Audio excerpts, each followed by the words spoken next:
Bismillahirrahmanirrahim. Assalamualaikum warahmatullahi wabarakatuh. Alhamdulillahillazi ja'ala ramadhana syahru siyam wallazi anzalal qur'ana hudan wa rahmatan linnas. Segala puji bagi Allah, Tuhan semesta alam, yang telah menciptakan bulan Ramadan sebagai bulan berpuasa dan yang telah menurunkan Al-Quran sebagai petunjuk dan rahmat bagi hamba-hambanya yang beriman. Sholawat serta salam tidak lupa kita haturkan pada Nabi kita Muhammad Sallallahu Alaihi Wasallam yang telah membawa umatnya keluar dari zaman jahiliyah yang di akhir hayatnya masih memikirkan umatnya, yang syafaatnya kelak dinantikan oleh umatnya yang selalu menjalankan sunnahnya dan tak berhenti bersolawat kepadanya. Pemirsa Darul Ilmi Indonesia, saya Muhammad Kota Faridi Anbah, santri kelas 2B, ingin menyampaikan tausiah saya yang bertema pentingnya kualitas pendidikan Islam. Pendidikan di Indonesia mungkin masih jauh dari kata baik, terutama tentang pendidikan Islamnya, terutama ketika belajar tentang pendidikan Islam. Banyak dari kita yang hanya sekedar belajar dengan tak sungguh-sungguh, kemudian melupakannya dan tidak mengamalkannya.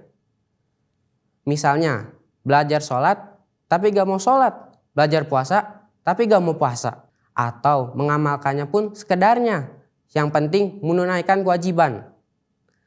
Lalu, bagaimana nasib muslim penerus bangsa yang membawa dakwah Islam pada ketakwaan dan keridhaan Allah Subhanahu wa Ta'ala bila dasar pendidikannya belum terpupuk dengan baik?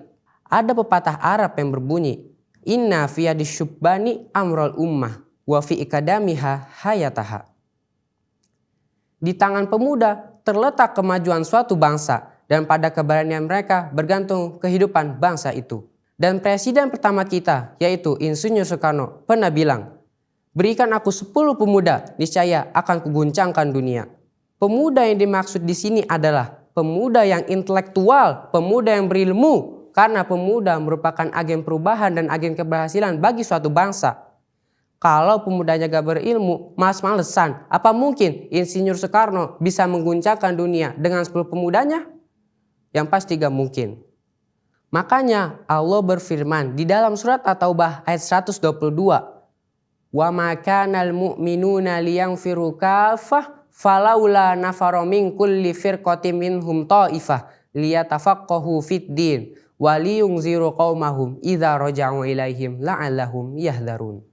Dan tidak sepatutnya orang-orang mukmin itu semuanya pergi ke medan perang. Mengapa sebagian dari setiap kelompok mereka tidak pergi untuk memperdalam ilmu agama mereka dan untuk memberi peringatan kepada kaum mereka jika mereka kembali agar mereka dapat menjaga diri mereka? Dari ayat di atas, Allah Subhanahu wa Ta'ala telah memberitakan kita untuk memperdalam ilmu agama agar kita bisa saling memberitahu ketika nanti berada di tengah masyarakat tentang kebaikan dan memperingati agar tidak melakukan yang dilarang oleh Allah Subhanahu wa Ta'ala. Dan dari ayat ini kita juga tahu bahwa jihad itu bukan hanya perang semata, melainkan menuntut ilmu juga merupakan jihad di jalan Allah Subhanahu wa Ta'ala. Seperti sabda Rasulullah di dalam hadisnya, "Man kharaja fi talabil ilmi kana fi sabilillahi hatta yarji'a." Barang siapa yang keluar untuk menuntut ilmu, maka ia berada di jalan Allah sampai ia kembali. Hadis riwayat Muslim.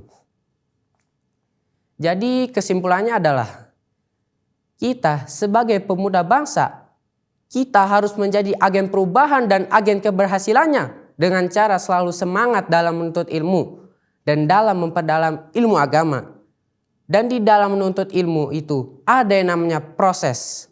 Nah, ketika sedang berproses dalam menuntut ilmu, jangan sampai kita bosan dengan proses itu, menyerah dan kalah dengan lelahnya istiqomah. Dan di dalam proses menuntut ilmu ada yang namanya kegagalan. Ketika kita gagal, kita jangan langsung menyerah, karena kegagalan itu adalah awal dari kesuksesan. Dan kegagalan merupakan hal yang biasa bagi orang yang mencoba. Karena orang yang tidak pernah gagal berarti dia tidak pernah mencoba. Dan ada sebuah kalimat yang disampaikan oleh Dahlan Iskan ini, "Semua orang itu punya jatah gagal. Maka habiskanlah jatah gagalmu itu di masa mudamu. Bersusah-susah dahulu, bersenang-senang kemudian." Begitulah kata pepatah yang harus kita coba lakukan bila ingin sampai pada keberhasilan. Pemirsa Darul Ilmi Indonesia, mungkin ini saja yang bisa saya sampaikan pada kesempatan kali ini. Kurang lebihnya mohon maaf. Wabillahi taufiq wal hidayah. Wassalamualaikum warahmatullahi wabarakatuh.